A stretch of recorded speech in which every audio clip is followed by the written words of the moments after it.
অনেকগুলো বিষয় নিয়ে আমরা যেহেতু আলোচনা করতে চাই, আমরা একই কিছু বিষয় নিয়ে আপনাদের দুজনের কাছে একই প্রশ্ন করতে চাই। আমি জনাব ইশরাক আপনাকে দিয়ে যদি একটু শুরু করতে পারি, একই বিষয় ব্যারিস্টার ফারহানার কাছ থেকে আমি শুনবো যে আজকে নারীর ডাকে মৈত্রী যাত্রা কর্মসূচি থেকে নারী ও প্রান্তিক জনগোষ্ঠী সুরক্ষা নিশ্চিত এবং গুজব ও ধর্মীয় উস্কানির বিরুদ্ধে ব্যবস্থা নিতে অন্তর্বর্তী সরকারের প্রতি একটা দাবি জানানো হয়েছে। তো আমরা সেই দাবি মালার মধ্যে দেখছি যে যারাই নির্বাচন করতে আসবে বা ভোট চাইতে আসবে, নির্বাচনী অঙ্গীকারের মাধ্যমে তাদের পরিষ্কার করতে হবে যে নারী, শ্রমিক বা শ্রমজীবী, জাতিগত, ধর্মীয়, ভাষাগত ও লৈঙ্গিক সংখ্যালঘুদের অধিকারের ব্যাপারে তাদের অবস্থানটা কি, মানে তাদের রাজনৈতিক, অর্থনৈতিক ও ব্যক্তিগত মুক্তির বিষয়ে তার অবস্থান কি। এটা যদি আমরা একটা একটা করে এক লাইনে শুনি জনাব ইশরাক আপনার কাছে, যে আসলে নারীদের অধিকার বা কি হওয়া উচিত আপনি যদি একটু বলেন, শ্রমিকদের, জাতিগত, যারা ধর্মীয়ভাবে মেইন স্ট্রিম না, ভাষাগতভাবে মেইন স্ট্রিম না, তাদের আসলে রাজনৈতিক, অর্থনৈতিক এবং ব্যক্তিগত অধিকার কি হওয়া উচিত বলে আপনি মনে করেন, জনাব মোহাম্মদ ইশরাক? ধন্যবাদ খালেদ মহিউদ্দিন ভাইকে আমাকে আপনাদের অনুষ্ঠানে ডাকার জন্য। শুরুতে আমি কয়েকটা জিনিস বলবো। জুলাইয়ের পর প্রাথমিকভাবে আমি খুব একটা আগ্রহী ছিলাম না এই ধরনের টক শো করতে, এবং আরো অনেককে আমি অনুৎসাহিত করেছি। এখানে একটা রিজন ছিল, আমাদের মেইন স্ট্রিম মিডিয়া গত 15 বছরে তাদের ভূমিকা কি, সেই ভূমিকার পুনর্মূল্যায়ন ছাড়া আমরা যদি আবার তাদের সাথে নিজেদেরকে অ্যালাইন করি, তাহলে আমরা রিকনসিলিয়েশন প্রসেসটাকে বাধাগ্রস্ত করছি কিনা সেটার একটা বিষয়। তো তারপর সবাই আসছে যেহেতু, তারপর আমিও আসলাম, এবং আপনাকেও ধন্যবাদ যে আমাকে ডেকেছেন। কিন্তু জনাব মোহাম্মদ ইশরাক, আপনি যে কথাটা তুললেনই, আপনার কি মূল্যায়ন হয়েছে গত 15 বছরে আমাদের ভূমিকা কি ছিল? আপনি মূল্যায়ন করেছেন, মানে কোনো কজ, মানে কোনো একটা কন্টেন্ট অ্যানালিসিস করেছেন কিনা? হ্যাঁ, আমার তো মূল্যায়ন আছে। আমরা এগুলো নিয়ে আমি ব্যক্তিগতভাবে লেখালেখি করেছি, আমরা একটা রিসার্চও করেছিলাম সিটিজেন ইনিশিয়েটিভ, একটা সামাজিক সংগঠন থেকে, অ্যান্টি ফ্যাসিস্ট কোয়ালিশন, তাদের একটা প্ল্যাটফর্ম আছে, সেখান থেকে আমরা যৌথভাবে একটা কন্টেন্ট অ্যানালাইসিস করেছিলাম যে কিভাবে মূলধারার গণমাধ্যমগুলো হাসিনার 15 বছরের শাসনকে বৈধতা দিয়েছে। তো আমি এখানে আলোচনা শুরু করার আগে আপনাকে প্রথমে অনুরোধ করবো যেটা, যে কাইন্ডলি প্লিজ আমাকে একটু সময় দিবেন কথা বলার জন্য, এবং কারণ আপনি যদি সাউন্ড বাইট চান তাহলে এটা একটা বিষয়, আর যদি আমার কথাটা অ্যাকচুয়ালি আপনি তো ইশাক আপনি তো আক্রমণাত্মক কেন? আমি কেন আপনার থেকে সাউন্ড বাইট চাবো বলেন তো আমাকে? আপনি প্রথমে এসে বললেন যে এই ধরনের অনুষ্ঠানে আসতে আমি নিরুৎসাহিত করছি, কি আক্রমণাত্মক হবো আপনার জন্য আমি? আপনি আমারে বলেন তো, মানে আপনারা এইসব অ্যাপ্রোচ পাইছেন, আমি আপনার থেকে সাউন্ড বাইট কেন নিব? আপনি আমারে বলেন তো, আপনার থেকে সাউন্ড বাইট আমি কেন নিব? আমি কোন জায়গায় গিয়ে আপনার সাউন্ড বাইট আমি ব্যবহার করবো যে আপনার থেকে আমার সাউন্ড বাইট নিতে হবে? আপনি আমার বলেন তো। আপনারা, আমি এত ভদ্রভাবে এতভাবে একটা জিনিস জানতে চাইলাম, আপনি এই শিবের গীত কেন গাচ্ছেন? আপনি আমার বলেন তো, মানে আপনি কি প্রমাণ করতে চাচ্ছেন? আপনি আমার বলেন। আপনি আমার প্রশ্নের উত্তর দেন দয়া করে, যে আপনি বলেন যে নারী, শ্রমিক, জাতিগত, ধর্মীয়, ভাষাগত, লৈঙ্গিক এবং এই ধরনের, মানে আমি জানি না, আপনি প্রশ্নটা জবাব দেন। আমি আপনার কন্টেন্ট অ্যানালাইসিস বা আপনি কি কন্টেন্ট অ্যানালাইসিস করছেন আপনি আমাকে জানায়েন, আমি এটা দেখব না পরে। আচ্ছা ঠিক আছে। এই যে আপনি বললেন যে শিবির গীত, এখানে এই ধরনের লোডেড কোশ্চেন, এইটার মধ্যে আমি কোনো লোডেড কোশ্চেন করি না ইশাক, আমি কোনো লোডেড কোশ্চেন করি নাই। আমি আপনাকে কোশ্চেন করছি, কোশ্চেনের পরিপ্রেক্ষিতে আপনি যে কথা বলছেন সেই কথার প্রেক্ষিতে আমি বলছি যে আপনি ইররিলেভেন্ট ভাবে এই কথাটা এখন আপনি বলতেইছেন, আমি আপনার থেকে সাউন্ড বাইট চাচ্ছি। লোডেড কোশ্চেন আমি করলাম না, আপনি মন্তব্য করলেন। আমি কিন্তু যদি শব্দটা ব্যবহার করেছি, এবং যারা আপনি যদি শব্দটা আমি বলি ইশাক, যদি শব্দটা আপনি ব্যবহার করবেন যখন আপনি এটার মধ্যে আসবেন, পড়বেন, অভিজ্ঞতা হবে, তারপর আপনি বলবেন। আপনি আগে থেকে কেন বলবেন? আচ্ছা ঠিক আছে, বলছেন ভাই, আপনি রাজনৈতিক বিশ্লেষক মানুষ, আপনার একটা মত থাকতেই পারে, আমরা 2 পয়সার সাংবাদিক, আপনি বলেন আপনার যেটা বলতে ইচ্ছা করে আপনি বলেন। আপনি কিন্তু নিজে বলেছেন, এগেইন মানুষ জাজ করবে এখানে কি আক্রমণাত্মক না ঠিক আছে, প্রজেকশন করছে নিজে। আপনি বলেন মানুষ জাজ করবে, সেটা আমি জানি, আপনি বলেন মানুষ যে জাজ করবে এটা আমি জানি, আপনি বলেন যে মানুষের জাজমেন্টের জায়গা থেকে আপনি বলেন।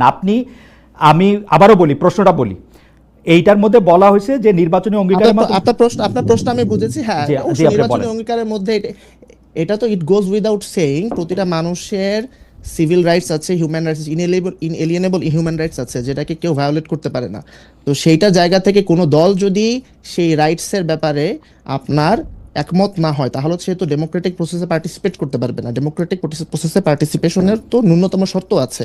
না হলে আজকে তো হচ্ছে একটা ফ্যাসিস্ট দল বা একটা সন্ত্রাসী সংগঠন, তারা এখানে বলবে যে আমরাও গণতন্ত্র চাই, এবং কোনোভাবে তারা হিটলারের মতন তারা একটা মেজরিটি নিয়ে পার্লামেন্টে ঢুকে যাবে। তো এটা তো এটা নিয়ে এটা একটা নো ব্রেইনার এবং নন স্টার্টার কোশ্চেন অ্যাকচুয়ালি। কোশ্চেনটা নন স্টেটার মাইনে নিলাম।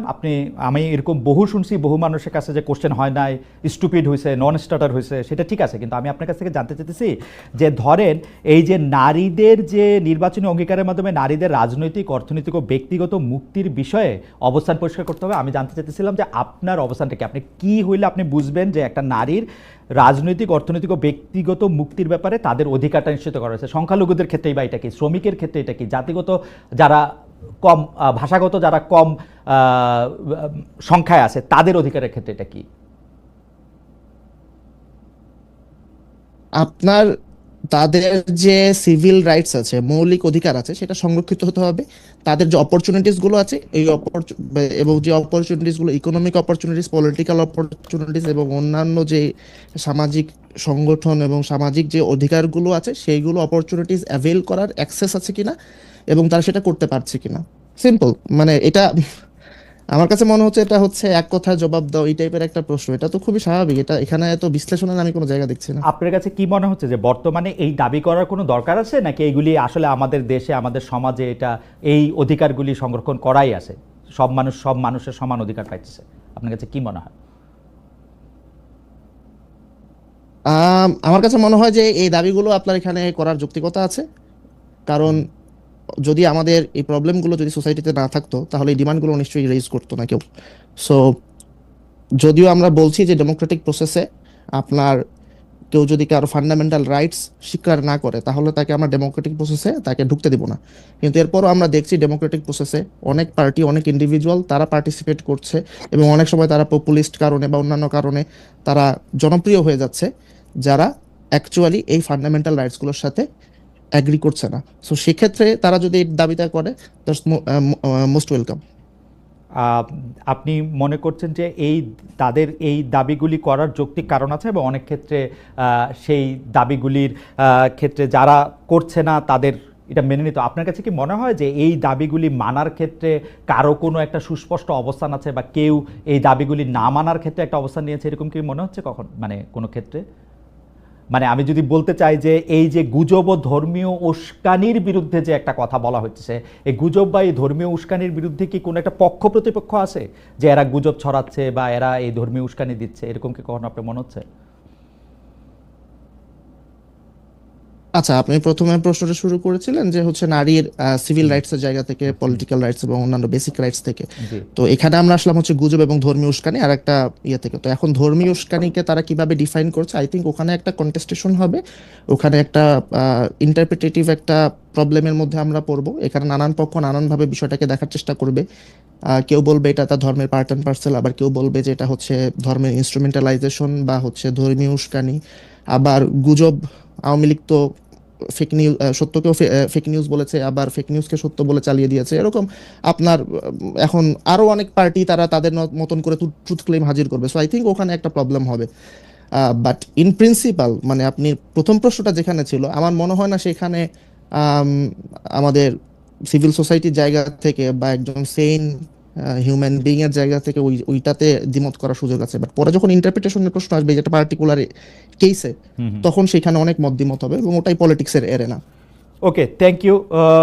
আমি একটু বেরিসা ফারহানার কাছে জানতে চাই একই প্রশ্ন, যে আপনি কি মনে করেন কিনা যে এইটা কারো পরিষ্কার করা আছে যে এই যে নারীর অধিকার, শ্রমিকের অধিকার, জাতিগত, ধর্মীয়, ভাষাগত, লৈঙ্গিক, সংখ্যালঘুদের অধিকার, এটা পরিষ্কার করা আছে এবং সেটা পরিষ্কার করা হয়েছে? আমি যদি বিএনপি রাজনীতিটার ক্ষেত্রেই বলি, বিএনপি রাজনীতির ক্ষেত্রে কি নারীদের অধিকার, শ্রমিকদের অধিকার, জাতিগত, ধর্মীয়, ভাষাগত, লৈঙ্গিক এই অধিকারগুলি কি আসলে স্পষ্ট কিনা বা পরিষ্কার করা আছে কিনা, যেহেতু এই দাবিটা জানানো হচ্ছে? খালেদ ভাই, আপনাকে অসংখ্য ধন্যবাদ। জি। আমাদের দলের যে রাজনীতি, মধ্যপন্থা বা সেন্ট্রিস্ট পলিটিক্স, সেখানে আমরা বেসিক কিছু প্রিন্সিপালের উপর বিশ্বাস করি।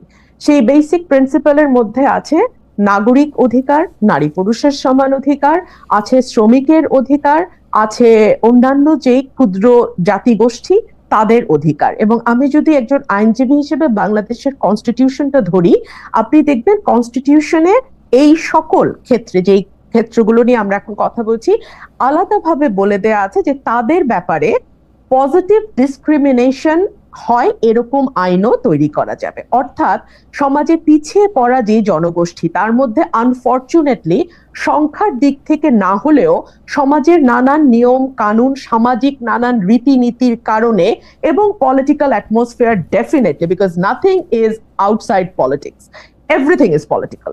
সো সেই জায়গা থেকে দেখতে গেলে রাজনৈতিক, সামাজিক এবং আমাদের যেই মানে দেশের যেই কালচার, সেইখান থেকে দেখতে গেলে নারীও পিছিয়ে পড়া জনগোষ্ঠীর একটা অংশ। সো আমাদের জন্য এবং অন্যান্য যে ক্ষুদ্র নিগোষ্ঠী আছে, সামাজিক নিগোষ্ঠী আছে, এছাড়া শ্রমিক ভাই বোনেরা আছে, প্রত্যেকের ক্ষেত্রে কিন্তু আইন করার বিধান সংবিধানে আছে, যাতে তারা সমাজে এগিয়ে যাওয়া মানুষগুলোকে ধরতে পারে। এখন আমাকে যদি আপনি প্রশ্ন করেন যে কোন কোন ক্ষেত্রে পিছিয়ে যাওয়াটা আমি একজন নারী হিসেবে একেবারে স্পষ্টভাবে দেখতে পাই, দেখুন খালেদ ভাই, এখানে কোনো তত্ত্বের প্রয়োজন নাই, কোনো ব্যাখ্যার প্রয়োজন নাই, কোনো ইন্টারপ্রিটেশনের ব্যাপার নাই, আপনি কি ভাবছেন আমি কি ভাবছি এই কুতর্কেরও প্রয়োজন নাই। আমি একেবারে সাদা চোখে, খালি চোখে কি দেখতে পাই, ধরুন এই যে সরকারটি গঠিত হলো, এরা কিন্তু 6টা বা 7টা কমিশন করেছে, তাই না? সেই সঙ্গে তারা নারী অধিকার কমিশনও করেছে। প্রত্যেকটা কমিশনের রিপোর্ট নিয়ে প্রচুর তর্ক বিতর্ক হয়েছে, রাজনৈতিক দলগুলো তাদের যুক্তি তুলে ধরেছেন, পক্ষে বলেছেন, বিপক্ষে বলেছেন, কিন্তু নারী কমিশনের রিপোর্ট বের হওয়ার সাথে সাথে যেভাবে বলা হলো যে এটা নিয়ে কোনো তর্কই হবে না, কমিশন বাতিল করো, এরকম কোনো আওয়াজ কিন্তু বেশি ফারানা, আপনার কাছে কি মনে হয় না যে অন্যান্য কমিশনের রিপোর্টগুলি তো সরাসরি ধর্মীয় যে রীতিনীতিগুলি আছে, যে আদেশ নিষেধ বিধিগুলি আছে, সেই বিধিগুলিকে তো আসলে তার সাংঘর্ষিক হয়ে তো সেগুলি আসে নাই। তো এটা কি স্বাভাবিক প্রতিক্রিয়া না বাংলাদেশের ক্ষেত্রে? আপনি যদি মনে করেন এখন অন্য কমিশনের ক্ষেত্রে এরকম কোনো নীতি থাকতো যেটা আসলে ধর্মের সাথে সরাসরি সংঘর্ষ করতেছে বলে কেউ মনে করতেছে, তাহলে সেইটার প্রতিবাদ করতে পারবে না? খালেদ ভাই, 466টা সুপারিশ ছিল, তার মধ্যে ধর্মের সাথে সরাসরি সাংঘর্ষিক যদি 10টা, 20টা, 25টা, ধরলাম 100টা, একদম ম্যাক্সিমাম ধরলাম, সেগুলোকে বাদ দিয়েও তো বাকি 366টা নিয়ে আলোচনা হতে পারতো, তাই না? কিন্তু সেই পথটাই বন্ধ করে দেওয়ার কথা হলো, 1। 2 হলো কোনো কমিশনের সদস্যকে, আমি আপনার এখানে কোট আনকোট এই শব্দটি উচ্চারণ করছি কারণ আমি চাই না শব্দের ট্যাবুর কারণে আমি শব্দটি উচ্চারণে বিরত থাকি এবং অন্যরা মনে করুক যে এই ধরনের শব্দ তো আসলে ভদ্র সমাজে অচল না। আমার ওই কমিশনের 60 নারী সদস্যদের বেশ্যা ডাকা হলো। আমরা না খুব সহজে বেশ্যা লিখি এবং বলি। কিভাবে আমি জানলাম খালেদ ভাই? ধরুন এই যে আপনার মতন হাজারটা, আমি আসলে এই জীবনে গত 17 বছরে কয়টা টকশো করেছি আমি জানি না, মানে লক্ষাধিক হয়েছে কিনা তাও জানি না, হয়তো হয়েছে।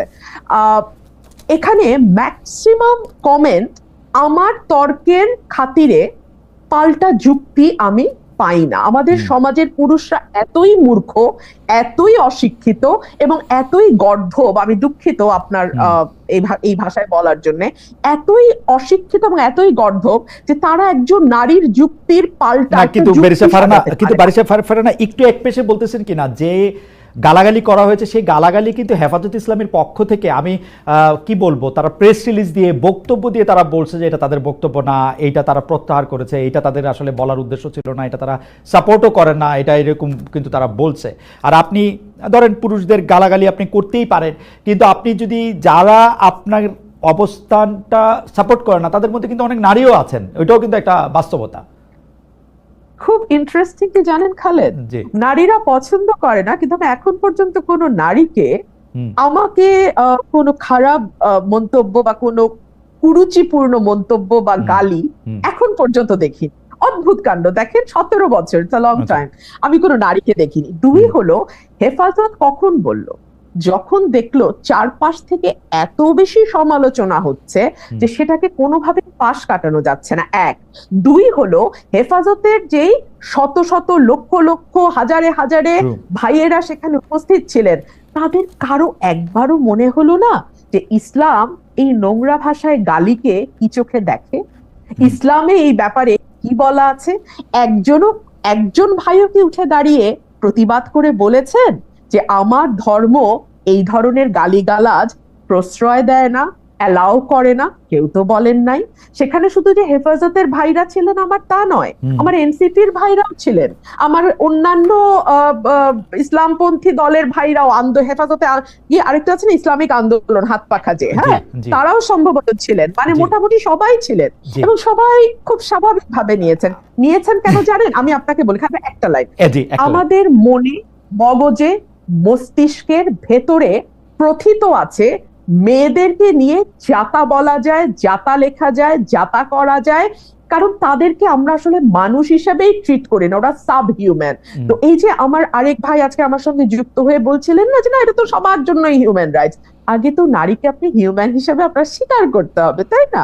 একটা Okay. সাব হিউম্যান না, হিউম্যান রাইটসের কথা বলছেন। বেশা ফারহানা, আপনি যদি একটু বিএনপির চোখ দিয়ে আপনি এই অধিকারগুলির কথা একটু বলতেন, যে নারী, শ্রমিক, জাতিগত, ধর্মীয়, বিএনপি দল হিসাবে তার অঙ্গীকারটা এই জায়গা থেকে সে কেমন ভাবে দেখে প্র্যাকটিক্যালি, মানে যেহেতু আপনি আজকে অনেকগুলি বিষয় আপনি একটু বলেন তো, যে নারীর প্রতি আসলে বিএনপি আসলে কেমন, শ্রমিকের প্রতি কেমন, জাতিগত, ধর্মীয়, ভাষাগত, লৈঙ্গিক? কারণ আমরা সবসময় দেখেছি যে বিএনপি বা আওয়ামী লীগ তাদের রাজনৈতিক সীমাবদ্ধ দৃষ্টিভঙ্গি বা কায়েমি স্বার্থবাদিতার দৃষ্টিভঙ্গি থেকে আসলে এই ইস্যুগুলি ডিল করে, কিন্তু দোষ দেয় অন্যদের। ইন্টারেস্টিং কিন্তু। দেখুন, আমি আপনাকে শুরুতে বলেছি যে everything is political, nothing is outside politics. তো এই দৃষ্টিকোণ থেকে যদি আপনি দেখেন নারীর ব্যাপারে বিএনপি কি ধরনের মনোভাব পোষণ করে, আমি আমার নিজের ব্যক্তিগত অভিজ্ঞতায় আপনার সাথে শেয়ার করি। ধরুন আমার দল যখন 2018 সালে নির্বাচনে গেল, আমার যে কনস্টিটুয়েন্সি ব্রাহ্মণবাড়িয়ায়, সেই কনস্টিটুয়েন্সিতে আগের 7 বারের এমপি ছিলেন। সুতরাং সঙ্গত কারণেই নমিনেশন চাওয়ার পরেও আমি নমিনেশন পাইনি, ওই ভদ্রলোক পেয়েছেন এবং উনি জিতেও এসছেন। সো বিএনপির ওই চয়েসটা হয়তো ঠিকই ছিল, কিন্তু সংরক্ষিত নারী আসনে বিএনপি কিন্তু আমাকে মনোনীত করেছে। আচ্ছা, আমাকে মনোনয়নের পেছনে কারণটা কি? সাধারণত আমরা দেখি সংরক্ষিত নারী আসনগুলোতে কোনো না কোনো, মানে দলের কোনো না কোনো নেতার স্ত্রী কিংবা তার কন্যা কিংবা তার বোন কিংবা তার ভালো বন্ধু, এরাই কেবলমাত্র সংরক্ষিত নারী আসনের মনোনয়ন পেয়ে থাকেন। আমার কিন্তু সেরকম কোনো ব্যাকিং এই দলটিতে নাই, একেবারেই নাই। সো আমার ইউএসপিটা কি ছিল? আমার ইউএসপি ছিল আমি ওরেটর, আমি কথা বলতে পারি, এবং ওই সময় বিএনপির প্রয়োজন ছিল পার্লামেন্টে এমন একজনকে পাঠানো যে কথা বলতে পারে, যে বিএনপির কথাগুলো মানুষের সামনে তুলে ধরতে পারবে। সো ওই দিক থেকে চিন্তা করলে আপনি দেখেন আমাকেও আমার ওই ইউএসপিটাকে ইউজ করেই সংসদে যেতে হয়েছে।